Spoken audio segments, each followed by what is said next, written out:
नमस्कार दोस्तों, हर्षित द्विवेदी एजुकेशन में आपका स्वागत है। मेरा नाम है विनीत सागर। डेली न्यूज़पेपर एनालिसिस 17 सितंबर 2023। आज के इंपॉर्टेंट न्यूज़ कौन कौन सा है चेक करते हैं।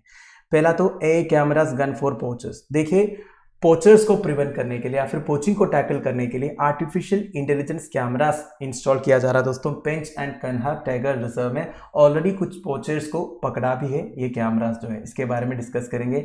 फिर मिनिस्ट्री ऑफ एजुकेशन की तरफ से हमारा इंडिजिनियस नॉलेज को डेवलप करने के लिए कुछ गेम्स को इंट्रोड्यूस किया जा रहा है हमारा नेशनल करिकुलम में, ठीक है, इसके बारे में देखेंगे। फिर कावेरी डिस्प्यूट से रिलेटेड और एक डेवलपमेंट है दोस्तों, डिटेल में मैं आपको बताऊंगा कावेरी वाटर डिस्प्यूट के बारे में शुरू से अंत तक, और जो करंट न्यूज़ आया है इसके बारे में भी, ठीक है। फिर देखिए, PAGR ने 3 वायरसेस को डिस्कवर किया है जो ऑर्नामेंटल फिश इंडस्ट्री को इंपैक्ट कर सकता है नेगेटिवली। तो PAGR क्या होता है, ये क्या डिस्कवर किया है, वायरस का नाम क्या है, वो सब देखेंगे। फिर India middle East European Union corridor के बारे में एक न्यूज़ है दोस्तों, इसके बारे में भी हम डिटेल में डिस्कस करेंगे। इसके अलावा 3 साइंस एंड टेक्नोलॉजी से रिलेटेड न्यूज़ है दोस्तों, एक निपा वायरस से रिलेटेड न्यूज़ है और एक बबल बी स्पीशीज का एक्सटेंशन से रिलेटेड एक न्यूज़ है, ठीक है। तो ये सब, और एक ट्यूबरकुलोसिस से रिलेटेड भी एक न्यूज़ है, वो सब हम डिटेल में डिस्कस करेंगे, ठीक है। तो आगे जाने से पहले लेक्चर पर लाइक का बटन, चैनल को अब तक शेयर एंड सब्सक्राइब नहीं किया हो तो कर लीजिएगा। मेंटरशिप कोर्स के बारे में आपको बताने की जरूरत नहीं दोस्तों, आप सबको मालूम है। जीएस पेपर बेस सारे सब्जेक्ट्स का डिटेल्ड एक्सप्लेनेशन आपको मिल जाएगा, वीडियो लेक्चर्स आपको मिल जाएगा, so do join the course. शुरुआत करते हैं सबसे पहला news, AI cameras gun for poachers. GS paper 3 biodiversity conservation में टॉपिक आपको काम आएगा। देखिए, पोचिंग का मतलब क्या होता है दोस्तों, सबसे पहले मैं आपको ये बता देता हूँ। पोचिंग का मतलब होता है illegal hunting of animals. Basically एक गवर्नमेंट वाइल्ड लाइफ को कंजर्व करने के लिए अलग अलग एनिमल्स को कंजर्वेशन स्टेटस देते हैं। उन्हें अगर कोई हंट करेंगे उनके अगेंस्ट एक्शन लिया जाएगा, ठीक है। पर कुछ लोग ऐसे हैं दोस्तों, इन सारे रेगुलेशंस के बावजूद इन एनिमल्स का हंटिंग करते हैं पैसों के लिए, और इन एनिमल्स का इलीगल ट्रेडिंग होता है। बेसिकली एनिमल्स का एक एक पार्ट्स का इलीगल ट्रेडिंग होता है, जैसे कि टाइगर का जो स्किन है दोस्तों, टाइगर का जो नेल है, ये सबका ब्लैक मार्केट में रेट बहुत है, ठीक है। इसलिए ये लोग क्या करते हैं, एनिमल्स को पोच करते हैं। तो ये पोचिंग को काउंटर करने के लिए अब trail guard AI camera alert system करके एक सिस्टम इंस्टॉल किया है कन्हा पेंच कॉरिडोर इन मध्य प्रदेश में, ठीक है।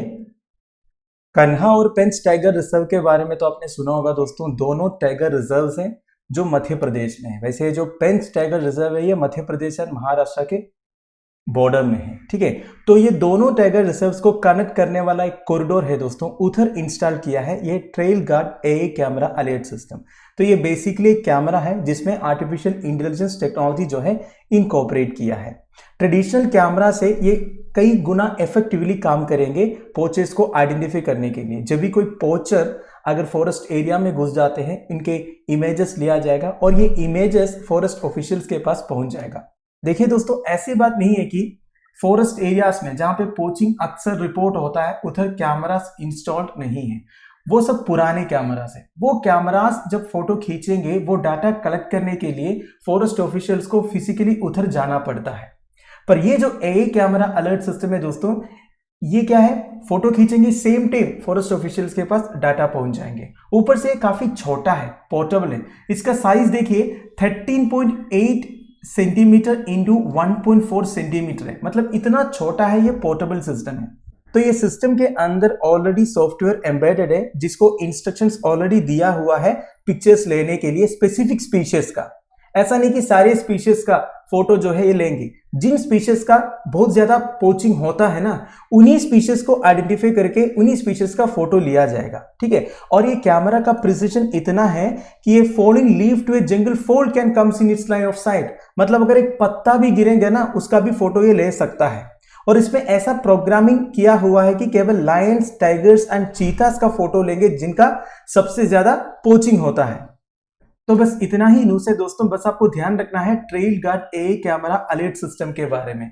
ये मेंस के पर्सपेक्टिव में आपके लिए इंपॉर्टेंट है। अगर आपसे वाइल्ड लाइफ कंजर्वेशन से रिलेटेड क्वेश्चन पूछा जाए या फिर पोचिंग से रिलेटेड क्वेश्चन पूछा जाए, तब आप ये लेटेस्ट इंटरवेंशन के बारे में लिख सकते हैं, ठीक है, trail guard AI camera alert system के बारे में। इसके अलावा और भी कई सारे इनिशिएटिव्स है दोस्तों, ये वाइल्ड लाइफ ट्रेड को मॉनिटर करने के लिए, पोचिंग को ट्रैक करने के लिए। जैसे कि ट्रैफिक के बारे में आपने सुना होगा, it is a leading wild life trade monitoring network and non governmental organization working globally on trade in wild animals and plants in the context of both biodiversity conservation and sustainable development.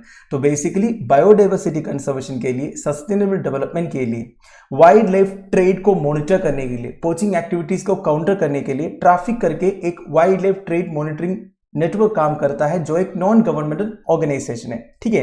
And it is a joint program of world wild life fund and the international union for conservation of nature which was created in 1976। तो basically traffic create हुआ था 1976 में। ये world wild life fund और international union for conservation of nature, that is IUCN का एक joint venture है, ठीक है।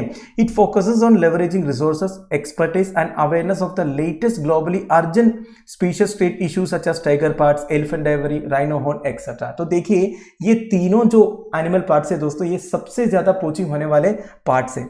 टाइगर के अलग अलग पार्ट्स, जैसे कि मैंने आपको पहले ही बोला, टाइगर का स्किन, टाइगर का जो टीथ रहता है, टाइगर का जो नेल्स रहता है, ये सब का वैल्यू बहुत है ब्लैक मार्केट में। इसके अलावा एलिफेंट आइवरी के बारे में तो आपको पता ही है दोस्तों, और राइनोस का जो हॉर्न है, ठीक है। तो ये सबके जो इलीगल ट्रेड होता है दोस्तों, इसके ऊपर फोकस करता है ट्रैफिक जो है।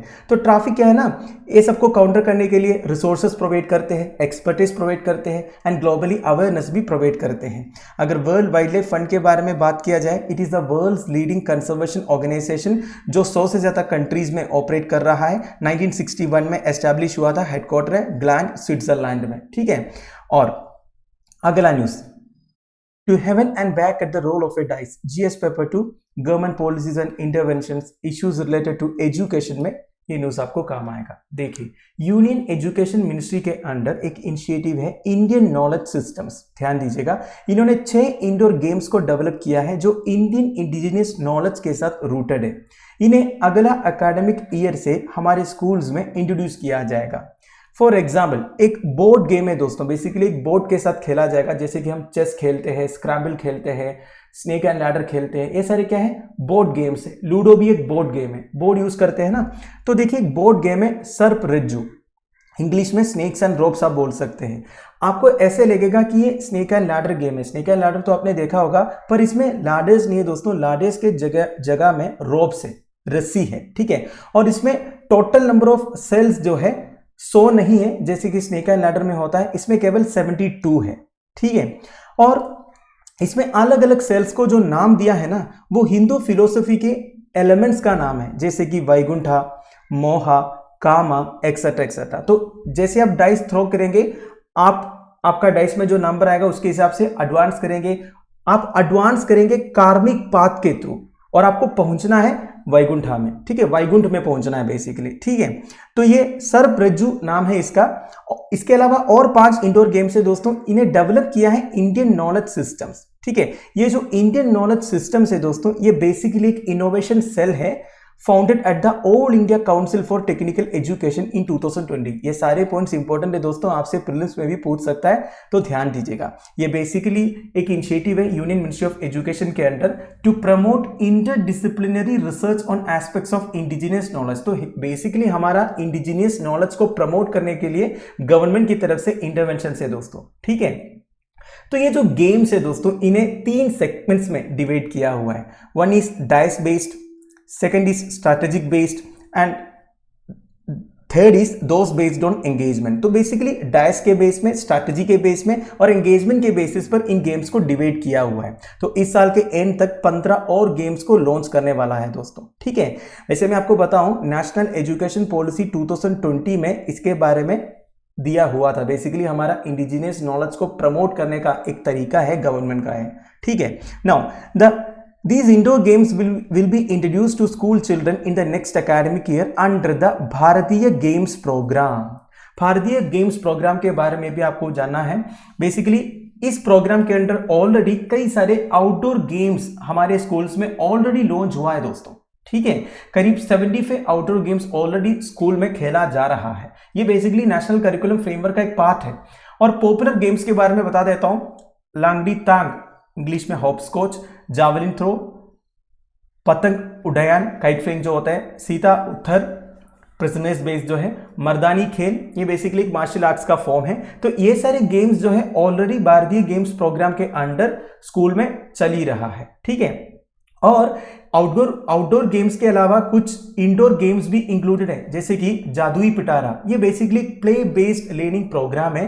ये ऐसे बच्चों के लिए है जो 3 से 8 साल के बीच में है। इस प्रोग्राम 13 लैंग्वेजेस में अवेलेबल है। इसे लॉन्च किया था union education minister Dharmendra Pradhan ji ने last year, and it has been developed under the national curriculum framework, one of the key components of national education policy. तो ये जादुई पिटारा में प्लेबुक से, टॉयज है, पोस्टर्स है, फ्लैश कार्ड से, इंडोर गेम्स है, वगैरह वगैरह। तो आपको क्या समझना है दोस्तों, गवर्नमेंट ऑफ इंडिया जो है इंडिजीनियस नॉलेज को प्रमोट करने के लिए गेम्स के थ्रू स्कूल में ये सारे प्रोग्राम जो है इंटेट कर रहा है, ठीक है। तो बेसिकली हमारा इंडिजिनियस नॉलेज से एसोसिएटेड कई सारे गेम्स को इंट्रोड्यूस किया जाएगा अगला एकेडमिक ईयर से, और कुछ आउटडोर गेम्स ऑलरेडी भारतीय गेम्स प्रोग्राम के अंडर हमारे स्कूल्स में चल भी रहा है, ठीक है। अगला है Kaveri dispute, CWMA to hold emergency meet tomorrow as Karnataka rejects directive, GS paper 2 inter state water disputes में ये न्यूज आपको काम आएगा। One of the most important news of the day. वैसे कर्नाटका और तमिलनाडु के बीच में जो कावेरी वाटर डिस्प्यूट चल रहा है, इसके बारे में कई बार हमने डिस्कस किया है। तो एक लेटेस्ट न्यूज ये आ रहा है दोस्तों, कावेरी वाटर मैनेजमेंट अथॉरिटी जो है कल एक इमरजेंसी मीटिंग होल्ड करेंगे। क्यों होल्ड कर रहा है दोस्तों, बात यह है कावेरी वाटर रेगुलेशन कमेटी ने कर्नाटका को ऑर्डर किया था कि 5000 क्यूबिक फीट पर सेकंड पानी तमिलनाडु को अगले 15 दिन के लिए देना होगा। वैसे मैं आपको बताऊं दोस्तों, पिछले 15 दिन से कर्नाटका तमिलनाडु को 5000 क्यूसेक्स पानी दे रहा था, पर कावेरी वाटर रेगुलेशन कमेटी ने फिर से बोला और 15 दिन के लिए पानी देना होगा तमिलनाडु के लिए, पर इस बात को कर्नाटका ने माना नहीं है। वैसे दोस्तों, कर्नाटका की हालत खराब है, तमिलनाडु की हालत भी खराब है, दोनों के पास सफिशिएंट पानी नहीं है। अगर कर्नाटका 5000 क्यूसेक्स पानी देते रहेंगे, उनके पास जितना पानी ऑलरेडी स्टोर्ड है अलग अलग डैम्स में, वो खत्म हो जाएगा। पर तमिलनाडु की हालत आपको पता है दोस्तों, उनके पास तो पीने के लिए भी पानी ठीक से नहीं है। तमिलनाडु की जो जनता है कावेरी वाटर के ऊपर बहुत ज्यादा डिपेंडेंट है, इसलिए तमिलनाडु जो है कर्नाटका को फोर्स कर रहा है आप पानी रिलीज करो, पर कर्नाटका पानी रिलीज करने के लिए तैयार नहीं है। पर देखिए, recently Kaveri water regulation committee ने ये बोला था कर्नाटका को कि आपको पानी देना पड़ेगा और 15 दिन के लिए। पिछले 15 दिन के लिए पानी तो दे रहा था ना, पर अब कर्नाटका एग्री नहीं कर रहा है दोस्तों। तो इस बारे में न्यूज है। बेसिकली इसी वजह से अब कावेरी वाटर मैनेजमेंट अथॉरिटी एक इमरजेंसी मीटिंग होल्ड करेंगे। देखिए, ये जो कावेरी वाटर मैनेजमेंट अथॉरिटी है ना, ये तो दिल्ली में बैठा हुआ है, ठीक है। दिल्ली में सेक्रेटरी लेवल के ऑफिसेस है, वो डिसाइड करते हैं। कावेरी वाटर रेगुलेशन कमेटी तो कर्नाटका और तमिलनाडु के रिप्रेजेंटेटिव्स है, वैसे यूनियन के भी रिप्रेजेंटेटिव्स है। कावेरी वाटर रेगुलेशन कमेटी ने ऑर्डर किया था कि अगला 15 दिन के लिए पानी देना पड़ेगा, तो कर्नाटका अब ये सुन नहीं रहा है, ये ऑर्डर ओबे नहीं कर रहा है, इसलिए कावेरी वाटर मैनेजमेंट अथॉरिटी जो दिल्ली में बैठा है वो इमरजेंसी मीटिंग होल्ड करेंगे, ठीक है। अब थोड़ा सा कंफ्यूज हो गया होगा, कुछ लोगों का ऊपर से सारी बातें गया होगा, इसलिए मैं आपको फिर से थोड़ा सा बैकग्राउंड बताऊंगा, ठीक है, कावेरी वाटर डिस्प्यूट के बारे में। इसके बाद आप कनेक्ट कर पाओगे, क्योंकि आपको ये डाउट हुआ होगा ये कावेरी वाटर मैनेजमेंट अथॉरिटी कैसे बना, कावेरी वाटर रेगुलेशन कमेटी कैसे बना, है कि नहीं। देखिए, डिस्प्यूट के बारे में बात करें, ये जो कावेरी रिवर है दोस्तों, ये ओरिजिनेट होता है वेस्टर्न घाट्स में। वेस्टर्न घाट्स में ब्रह्मगिरी करके एक हिल्स है, उधर तलई कावेरी करके एक जगह है दोस्तों, तलई कावेरी, ठीक है। तलई कावेरी, कन्नड़ा में तलई का मतलब होता है हेड, ठीक है। इवन तमिल में और मलयालम में भी तला का मतलब हेड होता है। तो तलई कावेरी मतलब कावेरी नदी का जो हेड है, सिर है, ठीक है। नाउ तो कर्नाटका में ये नदी जो है ओरिजिनेट होता है। आपको पता होना चाहिए दोस्तों, जितने इंडर स्टेट रिवर्स है, इंडर स्टेट रिवर्स में एडवांटेज में कौन सा स्टेट रहेगा, जो अपर राइपेरियन स्टेट होगा, जहां से वो रिवर ओरिजिनेट हो रहा होगा। क्योंकि अपर राइपेरियन स्टेट अगर पानी को रोकेंगे तो लोअर राइपेरियन स्टेट को तो पानी नहीं मिलेगा ना, यही बात है। तो तमिलनाडु इधर लोअर राइपेरियन स्टेट है, कर्नाटका पानी रोक रहा है, क्योंकि कर्नाटका के जो फार्मर्स है उन्हें भी तो पानी चाहिए ना, तो यही बात है, ठीक है। तो as the river originates in Karnataka, flows through Tamil Nadu with major tributaries coming from Kerala and drains into the Bay of Bengal through Pondicherry, the dispute therefore involves 3 states and 1 union territory। देखिए, detail में अगर आपको बताऊं, ये जो Kaveri water dispute है ना, इसमें 3 स्टेट्स और 1 यूनियन टेरिटरी इन्वॉल्व है। 3 स्टेट्स कौन कौन सा है? 2 are obviously Karnataka and Tamil Nadu, the other state is Kerala। अब केरला में एक्चुअली कावेरी नदी केरला के अंदर बहती नहीं है, फिर भी देखिए केरला से 3 ट्रिब्यूटरीज पहुंच जाती है कावेरी रिवर में, इसलिए इस डिस्प्यूट में थोड़ा बहुत केरला भी इन्वॉल्व है दोस्तों। वैसे मैं आपको कुछ दिन पहले एक सवाल पूछा था, वो 3 ट्रिब्यूटरीज का नाम क्या है। वो 3 ट्रिब्यूटरीज की एक स्पेशलिटी है दोस्तों, केरला में टोटल 44 रिवर्स है, ठीक है 44 रिवर्स है, इसमें 41 रिवर्स जो है वेस्ट की तरफ फ्लो होते हैं और अरेबियन सी में जाके गिरती है। 3 ऐसे रिवर्स है दोस्तों जो ईस्ट की तरफ फ्लो होती है, और ये तीनों रिवर्स जो है कावेरी नदी की ट्रिब्यूटरीज है। इस तरह आपको ध्यान रखना है, हो सकता है आपसे प्रीलिम्स में ऐसे भी सवाल पूछा जाए, ठीक है इतना क्लियर। ठीक है, तो केरला हो गया, कर्नाटका हो गया, तमिलनाडु हो गया। अब तमिलनाडु के नॉर्थ ईस्टर्न साइड में एक छोटा सा यूनियन टेरिटरी है दोस्तों, क्या है, पुदुचेरी, पुराना नाम पोंडिचेरी, ठीक है। तो पोंडिचेरी के थ्रू भी, पोंडिचेरी को भी कावेरी नदी से पानी मिलना है, पर पोंडिचेरी छोटा है इसलिए ज्यादा कोई इन्वॉल्व नहीं है इस डिस्प्यूट में, फिर भी है। कावेरी वाटर डिस्प्यूट के बाद जब ऑर्डर आया था कितना पानी किसको अलोकेट होना चाहिए, इसमें एक पार्ट पानी जो है पुदुचेरी को भी देना है करके ऑर्डर आया था, ठीक है। वैसे आपसे मैं एक सवाल पूछ लेता हूं, आपको कमेंट बॉक्स में बताना है। देखिए पुदुचेरी जो यूनियन टेरिटरी है, आपको मालूम होगा ये अर्स्टवेल फ्रेंच कॉलोनी था। पुदुचेरी का एक पार्ट दूसरा स्टेट में है, ठीक है, वो तमिलनाडु में नहीं है। वैसे तमिलनाडु के अंदर एक एनक्लेव की तरह है ये पुदुचेरी जो है, बात आपको मालूम होगा। पुदुचेरी का एक पार्ट बेसिकली एक एक्सक्लेव आप बोल सकते हैं, पुदुचेरी के साथ वो एरिया बॉर्डर नहीं शेयर करते फिर भी पुदुचेरी का पार्ट है। वो कौन सा स्टेट में है ये आपको बताना है, और वो जगह का नाम क्या है ये भी आपको बताना है, ठीक है। तो थोड़ा सा ऑफ द टॉपिक चला गया, डिस्प्यूट के बारे में बात करते हैं। The genesis of the dispute is 150 years old and dates back to the 2 agreements of arbitration in 1892 and 1924 between Madras Presidency and Mysore।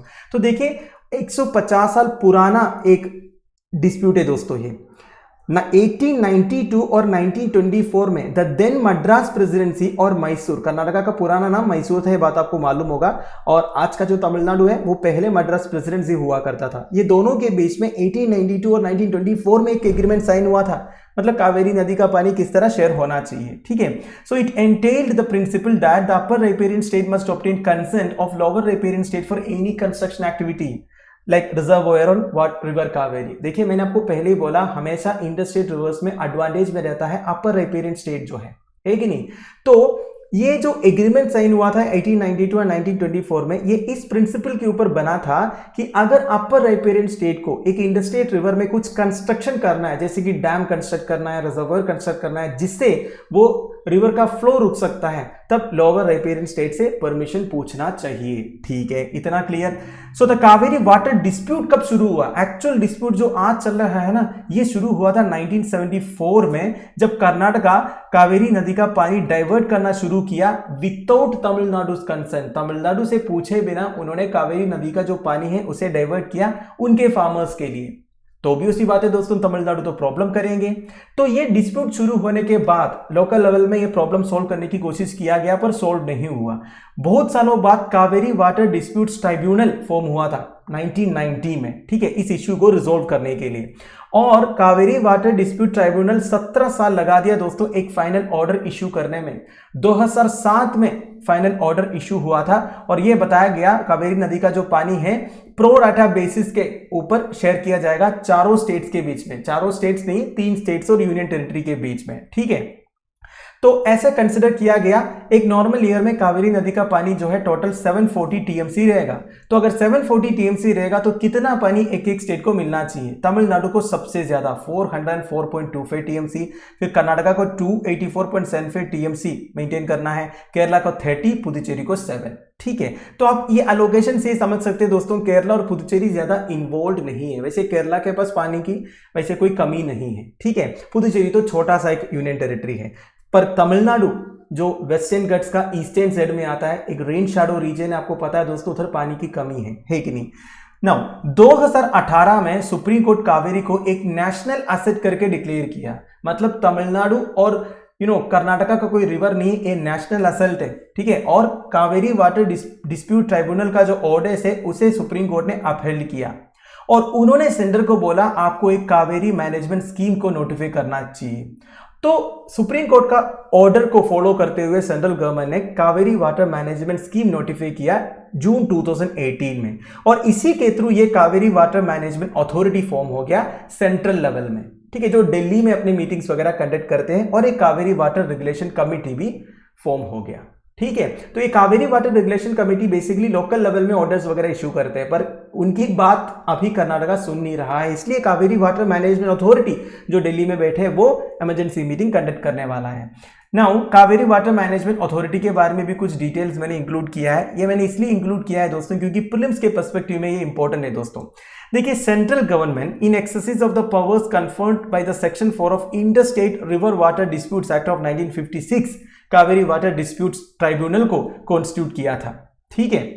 तो देखिए, inter state river water disputes act करके एक सेंट्रल एक्ट है 1956 का। इस act के section 4 के under central government के पास जो पावर्स है उसके हिसाब से उन्होंने Kaveri water disputes tribunal constitute किया था 1990 में। यह बात मैंने आपको पहले भी बोला था, ठीक है।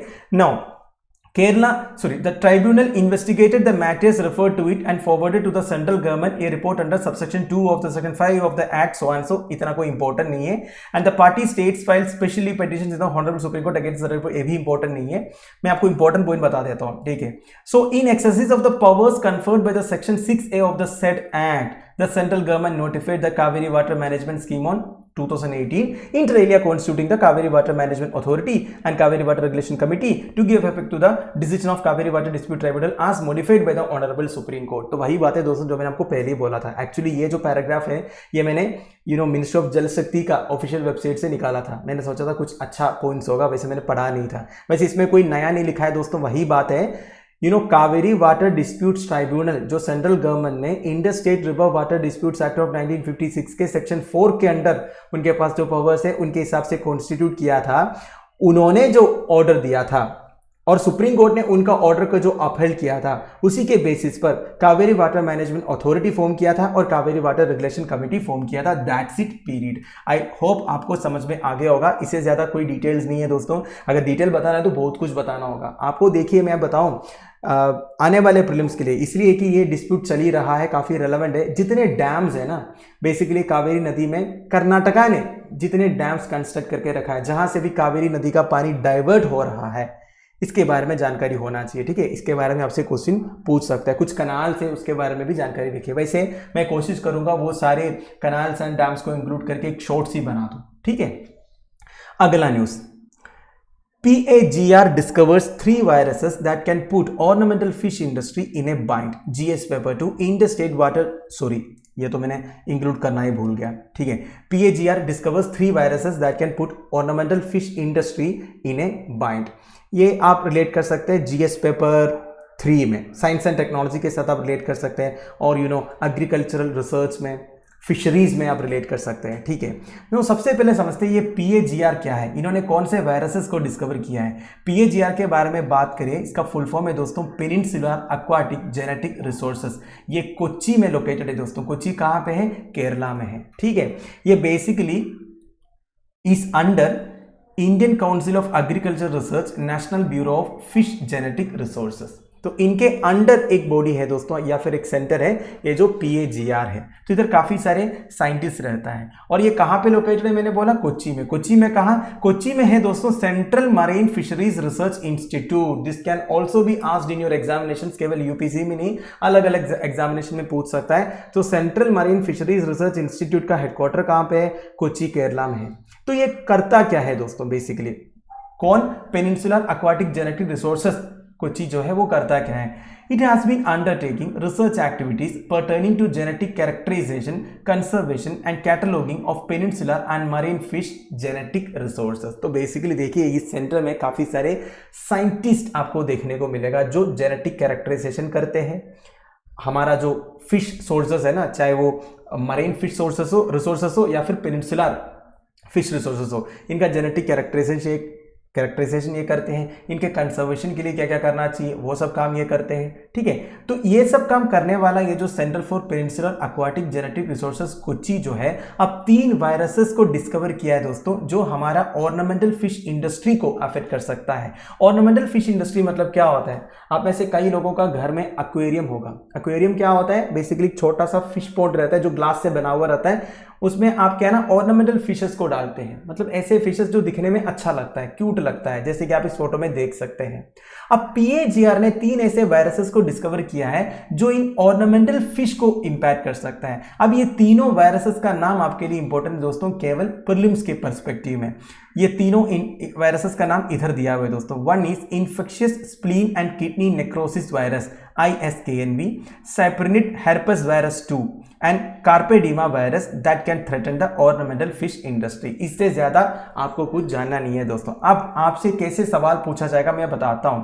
आपसे ऐसा सवाल पूछा जाएगा, the 3 viruses infectious spleen and kidney necrosis virus, cyprinid herpes virus and carpedema virus recently seen in news can be related to which of the following। और आपको ऑप्शन दिया जाएगा कि वाइल्ड लाइफ, ऑर्नामेंटल फिश या फिर marine fish, मतलब इस तरह के कंफ्यूजिंग ऑप्शंस आपको दिया जाएगा। तो आपको ये वायरसेस का नाम सुनते ही ध्यान आना चाहिए, क्या ये ऑर्नामेंटल फिश इंडस्ट्री से रिलेटेड है। और ये डिस्कवर कौन किया है? PAGR ने किया है, जो ICAR national bureau of fish genetic resources के अंडर एक सेंटर है, और ये लोकेटेड है कोच्चि में। कोच्चि में कहाँ? Central marine fisheries research institute. अगला है India middle east EU corridor to have multiple routes but hurdles remain. GS paper 2 international relations में न्यूज आपको काम आएगा। सबसे पहले ये कॉरिडोर के बारे में कुछ basic details. India middle east Europe economic corridor या फिर IMEC एक प्लान्ड इकोनॉमिक कॉरिडोर है जिसका ऑब्जेक्टिव है सारे इन्वॉल्व कंट्रीज का इकोनॉमिक डेवलपमेंट एनहांस करना। कैसे? कनेक्टिविटी को फोस्टर करके और इकोनॉमिक इंटीग्रेशन को भी फोस्टर करके। तो कौन कौन से रीजन्स को बेसिकली ये कनेक्ट करेगा? Asia, Persian gulf and Europe. देखिए, ये एशिया हो गया, ये पर्शियन गल्फ हो गया, ऊपर की तरफ यूरोप हो गया, ठीक है। और ये कॉरिडोर कौन कौन से कंट्रीज के थ्रू होगा दोस्तों? ऑब्वियसली इंडिया, फिर United Arab Emirates, Saudi Arabia, Israel and Greece. थोड़ा सा बैकग्राउंड एंड टाइमलाइन भी चेक करते हैं। आपको मालूम है दोस्तों, G20 प्रेसिडेंसी इस साल इंडिया के पास है और मीटिंग भी हो चुका है हेड्स ऑफ स्टेट्स का। तो 10 सितंबर 2023 को एक मेमोरेंडम ऑफ अंडरस्टैंडिंग साइन हुआ था। कौन कौन से कंट्रीज के बीच में? India, United states of America, United Arab Emirates, Saudi Arabia, France, Germany, Italy and European union. और ये मेमोरेंडम ऑफ अंडरस्टैंडिंग जो है ये India middle East European Union corridor से रिलेटेड था, ठीक है। तो इतने कंट्रीज ने इस मेमोरेंडम ऑफ अंडरस्टैंडिंग में साइन किया है। तो अब न्यूज क्या आया है दोस्तों? देखिए, वैसे तो अच्छा प्रपोजल है दोस्तों। ये प्रपोजल के थ्रू एक्चुअली क्या हो रहा है आपको मालूम है? सुएज कनाल को बाईपास किया जा रहा है। मतलब यूरोप तक आज की डेट में ट्रेड कैसा हो रहा है इंडिया से? सुएज कनाल के थ्रू होता है, जो इजिप्ट के कंट्रोल में है। पर अगर ये रूट इंप्लीमेंट होगा, वैसे इतना जल्दी इंप्लीमेंट होने वाला नहीं है, क्योंकि बहुत हार्डल्स है, बहुत चैलेंजेस है और बहुत पैसे भी खर्च होने वाला है, ठीक है। और इस कॉरिडोर को चाइना का जो बेल्ट एंड रोड इनिशिएटिव है ना, उसी के साथ भी रिलेट किया जा रहा है आजकल, ठीक है। वो अलग बात है, हम इस कॉरिडोर के बारे में डिस्कस करेंगे, क्या क्या चैलेंजेस है डिस्कस करेंगे। सबसे बड़ा चैलेंज तो ये है दोस्तों, इसमें मल्टीपल रूट्स है और बहुत सारे पोर्ट्स का डेवलपमेंट एंड बहुत सारे एरियाज के बीच में फ्रेश कनेक्टिविटी भी प्रोवाइड करना पड़ेगा। मतलब ऐसा नहीं है कि ऑलरेडी एस्टैब्लिश्ड रूट है ये। जैसे कि आप इधर देखिए दोस्तों, देखिए इंडिया से अगर ये रूट शुरू हो रहा है तो देखिए इधर से पर्शियन गल्फ में पहुंच गया। पर्शियन गल्फ में इधर गुइफात करके एक जगह है। अब गुइफात से हरात तक, ठीक है, सऊदी अरेबिया में 2 जगह जो है, इसके बीच में आज की डेट में कोई प्रॉपर कनेक्टिविटी नहीं है, तो ये करना पड़ेगा। ये 1500 किलोमीटर का एरिया है। फिर देखिए इधर आपको दिख रहा है एक एरिया, फिर जॉर्दान में आपको दिख रहा है ये हाइफा वाला जो एरिया है, तो हाइफा नहीं, हाइफा से पहले जो एरिया है। तो इन सारे एरियाज में बेसिकली अभी कनेक्टिविटी नहीं है, तो ये कनेक्टिविटी पहले क्या करना पड़ेगा? इंश्योर करना पड़ेगा, बेसिकली कंस्ट्रक्ट करना पड़ेगा। तो ये एक चैलेंज होने वाला है, ठीक है। अब इस न्यूज में कई सारे इंपॉर्टेंट पोर्ट्स का नाम दिया हुआ है दोस्तों, that is important to you, ठीक है। थोड़ा सा डिटेल्स डिस्कस करते हैं। Among the ports that could be connected on the west coast of India, India में वेस्ट कोस्ट में कौन कौन से पोर्ट्स कनेक्ट होगा इस कॉरिडोर के under? One is Mundra Gujarat, Kandla Gujarat, फिर जवाहरलाल नेहरू पोर्ट ट्रस्ट नवी मुंबई। और मिडिल ईस्ट में 5 पोर्ट्स को शॉर्टलिस्ट किया है। कौन कौन सा है? Fujairah, Jebel Ali and Abu Dhabi in United Arab Emirates as well as Dammam and Ras Al Khair ports in Saudi Arabia. इन सारे पोर्ट्स का नाम आपको ध्यान रखना है, ठीक है। कोई एक्सक्यूज नहीं है, आपसे प्रीलिम्स में पूछ सकते हैं मैच द फॉलोइंग वाला क्वेश्चन में, ठीक है। पोर्ट्स का नाम दिया जाएगा, कंट्री का नाम दिया जाएगा। ऊपर से आजकल ये रेलेवेंट है, ये India, middle East, European Union corridor के पार्ट है, तो आपको ध्यान रखना होगा, ठीक है। Now multiple routes are being considered to prospectively reduce the freight load on one route. तो बेसिकली देखिए ऑब्जेक्टिव यह है कि फ्रीट का जो कॉस्ट है दोस्तों उसे रिड्यूस करना। फ्रीट का कॉस्ट अगर आपको रिड्यूस करना तो क्या करना होगा? बेसिकली डिस्टेंस जो है कम करना होगा। तो अभी के हिसाब से multiple routes are being considered. ये जो रूट मैंने आपको दिखाया ये कोई फाइनल रूट नहीं है, कंसिडर किया जा रहा है। जो सबसे अच्छा फीसिबल होगा उसी को फाइनल किया जाएगा, ठीक है। Now the onward rail route connectivity from 5 ports in UAE and Saudi Arabia stretching up to Haifa port in Israel will be a mix of already existing brownfield projects and fresh greenfield projects to connect missing links। देखिए brownfield projects and greenfield projects का मतलब क्या है ये मैं बताता हूं। Greenfield project मतलब ऐसा प्रोजेक्ट जो आप एकदम नल से शुरू करेंगे या फिर जीरो से शुरू करेंगे, उधर कुछ नहीं होगा, केवल आपको एक लैंड दिया जाएगा तो उधर आपको सब कुछ कंस्ट्रक्ट करना होगा नया नया सा। वेरास ब्राउनफील्ड मतलब कुछ एक्सिस्टिंग प्रोजेक्ट होगा, उसमें कुछ मॉडिफिकेशन करना है। तो इधर क्या बताया जा रहा है दोस्तों, ये जो मिडिल ईस्ट में कनेक्टिविटी होने वाला है ना, मिडिल ईस्ट में क्या है ना, कनेक्टिविटी बेसिकली लैंड एरिया के बीच में भी हो रहा है, इधर आप देख सकते हैं।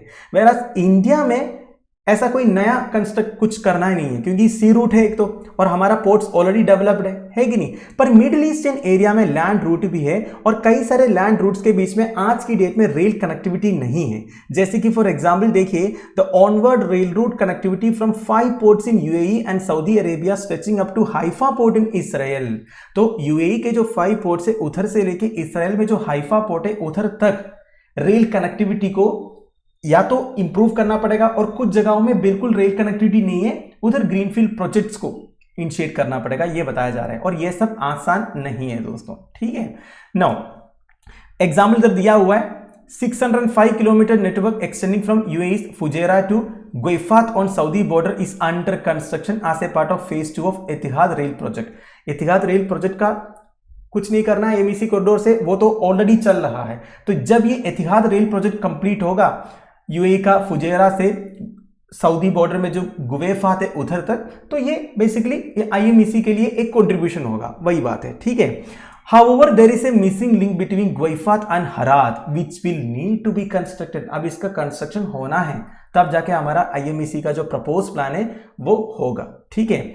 नाउ एस्टिमेटेड कॉस्ट क्या बता रहा है दोस्तों, आईएमईसी रूट्स को अगर कंप्लीट करना है इंडिया से यूरोपियन यूनियन तक अगर आपको इकोनॉमिक कॉरिडोर इंप्लीमेंट करना है तो $3 बिलियन से लेके $8 बिलियन तक का खर्चा हो सकता है। पर देखिए अब तो काम शुरू भी नहीं हुआ है, अभी हम कोई एस्टिमेट नहीं बना सकते, ये कॉस्ट जो है इंक्रीज भी हो सकता है, ठीक है। नाउ और कुछ चैलेंजेस है दोस्तों। भाई IMEC has been proposed to counter the Belt and Road Initiative proposed by China. Chinese presence can not be beached away along the IMEC route. देखिए कई सारे एक्सपर्ट्स का कहना है ये चाइना का बेल्ट एंड रोड इनिशिएटिव को counter करने के लिए बनाया हुआ है।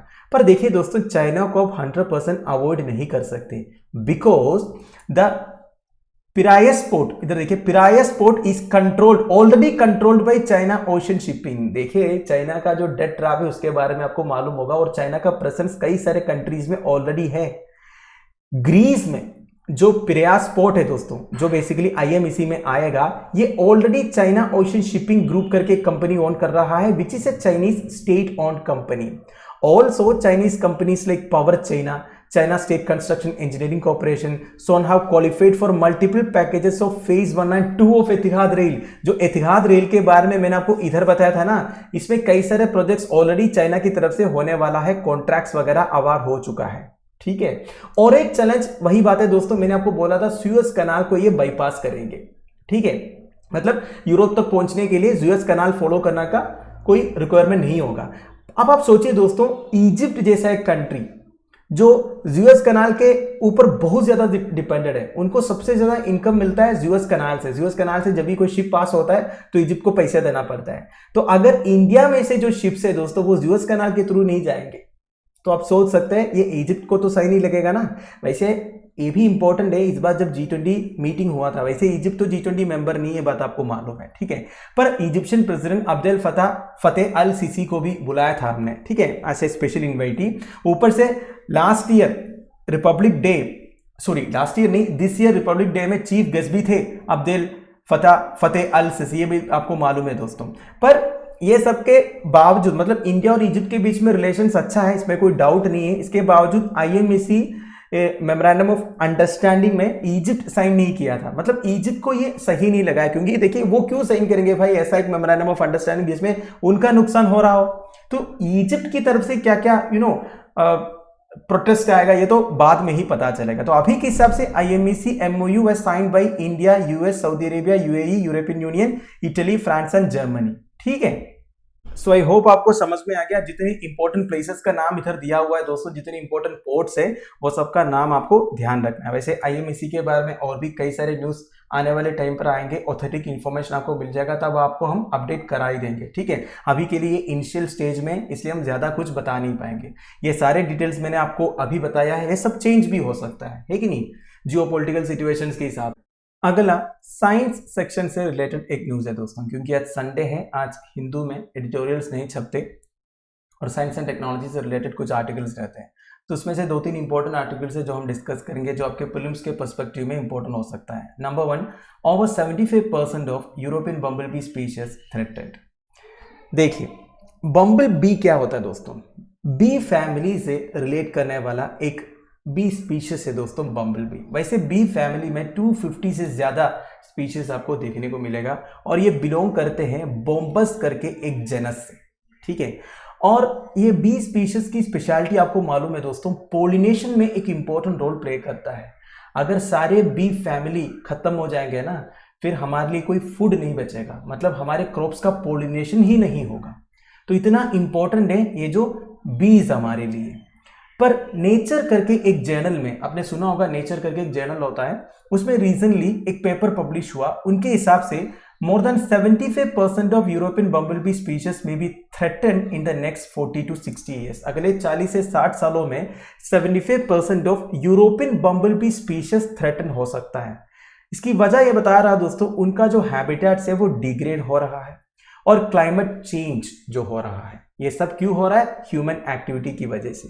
सो the degradation of habitats and alterations of climate due to human activity are identified as key drivers of this estimated population declines. अभी के हिसाब से अगर आप देखोगे 38 to 76% of European bumblebee species non threatened है, पर ये थ्रेटन हो सकता है दोस्तों 2061 to 2080 के बीच में जो पीरियड है, क्योंकि उनकी टेरिटरी जो है श्रिंक होगा by 30%। And in particular, species from Arctic and Alpine environments may be at the verge of extinction. जो आर्टिक रीजन और अल्पाइन एनवायरमेंट्स में जो बी स्पीशीज है दोस्तों, ठीक है, उनका सबसे ज्यादा लॉस होने वाला है। उनका 90% ऑफ टेरिटरी इस पीरियड में लॉस होगा, जिसकी वजह से इनका कंप्लीट एक्सटिंक्शन भी हो सकता है, यह बताया जा रहा है, ठीक है। अगला निपा वायरस से रिलेटेड एक न्यूज है। Why Nipah virus outbreaks are occurring only in Kerala. आपको मालूम होगा दोस्तों, केरला में 3 बार निपा वायरस आउटब्रेक्स हुआ था, एक 2018 में, फिर 2021 में और 2023 में अभी रिसेंटली जो हुआ है। निपा वायरस काफी खतरनाक एक वायरस है दोस्तों। अगर ये वायरस इन्फेक्ट होता है ना, तो करीब 70 to 75% का मोर्टालिटी रेट रहता है, ठीक है। पर ये बहुत जल्दी स्प्रेड नहीं होता, कोविड वायरस जैसा इतना जल्दी स्प्रेड नहीं होता ये जो वायरस है, ये एक अच्छी बात है, ठीक है। अब वैसे देखिए वायरस का एक प्रिंसिपल ये है ना, जो वायरस बहुत जल्दी स्प्रेड होता है वो इतना फैटल नहीं होगा, उसका मोर्टालिटी रेट जो है कम होगा। पर जो वायरस बहुत जल्दी स्प्रेड नहीं होता, उसका जो मोर्टालिटी रेट है वो बहुत ज्यादा होगा, है कि नहीं। तो निपा वायरस बहुत जल्दी स्प्रेड नहीं होता, बेसिकली एयर के थ्रू ये स्प्रेड नहीं होता, फ्लूइड का जो टच होता है या फिर एकदम क्लोज कांटेक्ट होता है, तब जाके निपा वायरस का ट्रांसमिशन होता है, ठीक है। तो न्यूज क्या आया है, केरला में ही क्यों निपा वायरस आउटब्रेक्स रिपोर्ट हो रहा है, इसके बारे में आर्टिकल है दोस्तों। तो ये आर्टिकल के बारे में डिस्कस करने से पहले निपा वायरस के बारे में कुछ बेसिक डिटेल्स मैं आपको बता देता हूं। निपा वायरस एक जूनोटिक वायरस है। जूनोटिक वायरस का मतलब होता है जो वायरस एनिमल्स से ह्यूमंस में ट्रांसमिट होता है, इन्हें हम जूनोटिक वायरसेस कह सकते हैं। तो the organism that causes Nipah virus encephalitis is an RNA or ribonucleic acid virus of the family Paramyxoviridae, genus Henipavirus, and is closely related to Hendra virus. देखिए निपा वायरस का पूरा नाम है Nipah virus एनसीफेलिटिस। एनसीफेलिटिस का मतलब क्या होता है? एनसीफेलिटिस बेसिकली ब्रेन इन्फ्लेमेशन होता है, ठीक है। तो निपा वायरस से ब्रेन इन्फ्लेमेशन होता है, ठीक है, जिस वजह से पेशेंट की हालत जो है बहुत ज़्यादा खराब हो जाता है। तो निपा वायरस एनसेफेलाइटिस होता है दोस्तों एक आरएनए वायरस की वजह से जो पैरामिक्सोविरिडे फैमिली से बिलोंग करता है, जेनस है हेनिपा वायरस। ये हेनिपा वायरस है दोस्तों हेंड्रा वायरस से क्लोजली रिलेटेड है। अब हेंड्रा वायरस क्या है? हेंड्रा वायरस भी एक रेयर इमर्जिंग जूनोसिस है। जूनोसिस मतलब वो डिसीज जो एनिमल से ह्यूमंस में ट्रांसमिट होता है, जो severe and often fatal diseases horses में, ह्यूमंस में कर देते हैं, यह है हेंड्रा वायरस। तो ये जो हेनिपा वायरस है ये आप क्लोजली रिलेट कर सकते हैं हेंड्रा वायरस से। निपा वायरस पहली बार ब्रोक आउट हुआ था मलेशिया एंड सिंगापुर में 1998 एंड 1999 में, और इसी वजह से इसका नाम निपा है दोस्तों, क्योंकि मलेशिया में एक विलेज है सुंगाई निपा जहां पे ये पहली बार डिटेक्ट हुआ था। वैसे वायरस का नाम ऐसे ही रहता है ना, जहां पे पहली बार डिटेक्ट होता है उसी सिटी का नाम दे देते हैं, ठीक है। ये बोला एक एग्जाम्पल है, ठीक है, बहुत सारे एग्जाम्पल आपको पता ही है। It first appeared in domestic pigs and has been found among several species of domestic animals. पहली बार डोमेस्टिक पिग्स में वायरस रिपोर्ट हुआ था, इसके बाद dogs, cats, goats, horses, sheep जैसे डोमेस्टिक एनिमल्स में भी रिपोर्ट हुआ था। ये डिसीज स्प्रेड करता है दोस्तों फ्रूट बैट्स जो है, फ्रूट बैट्स को फ्लाइंग फॉक्सेस भी आप बोल सकते हैं, आपने शायद देखा होगा।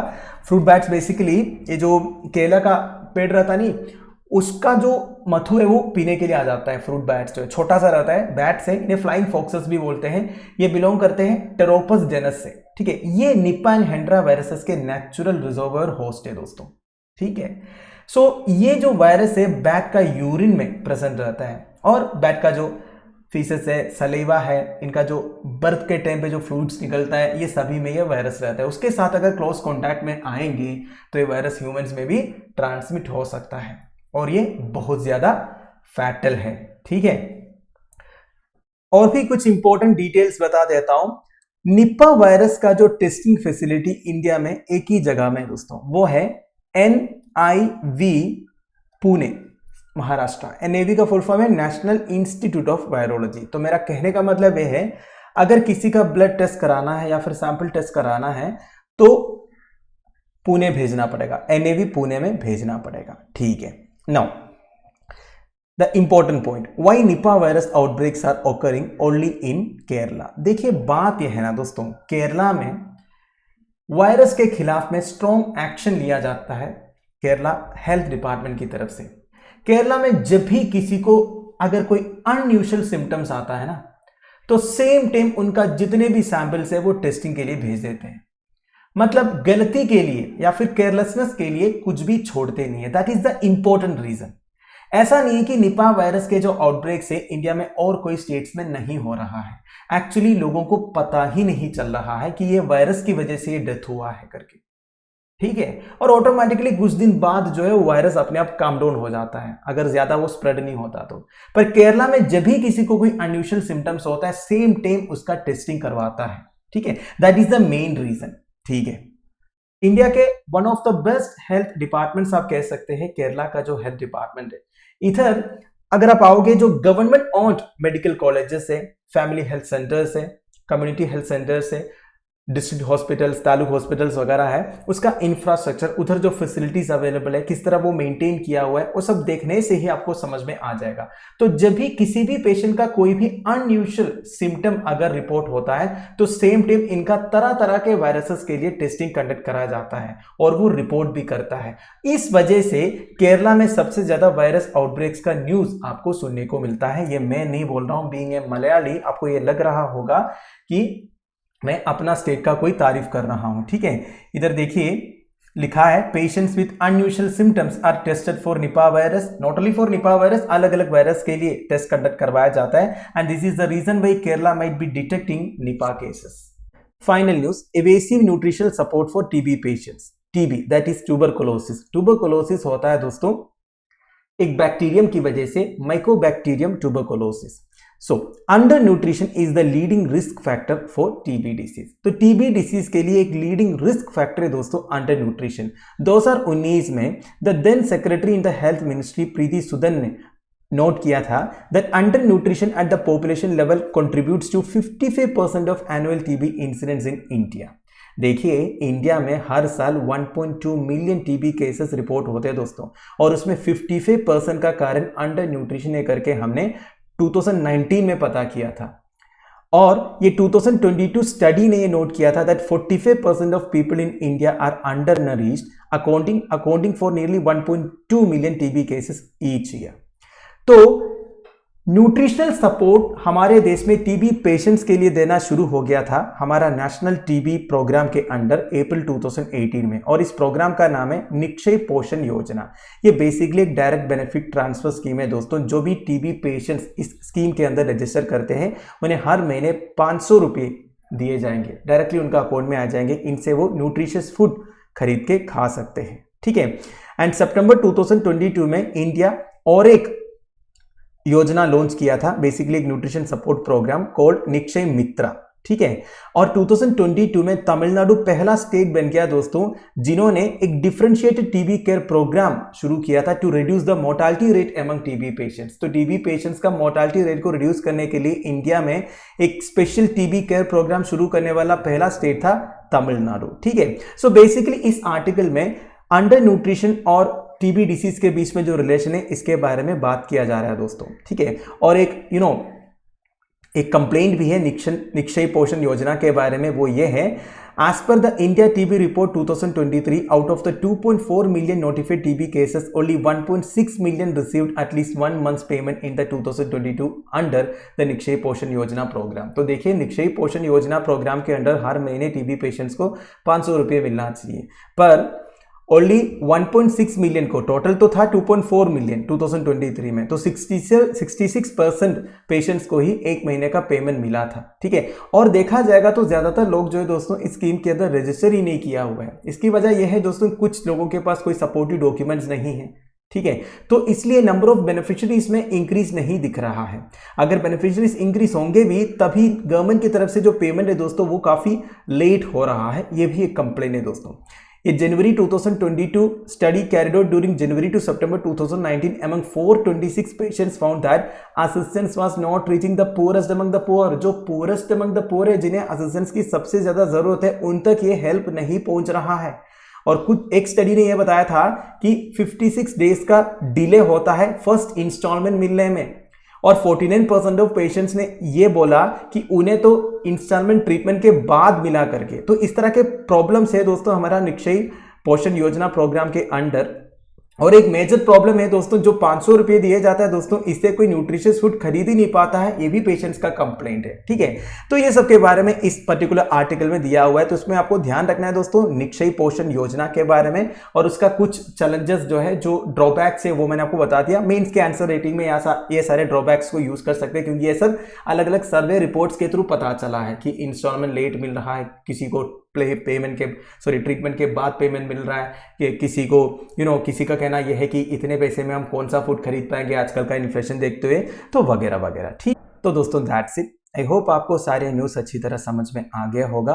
लेक्चर की PDF एज यूजुअल आपको टेलीग्राम चैनल में मिल जाएगा, जिसका लिंक नीचे डिस्क्रिप्शन बॉक्स में प्रोवाइडेड है। Thank you for watching, bye bye, have a nice day.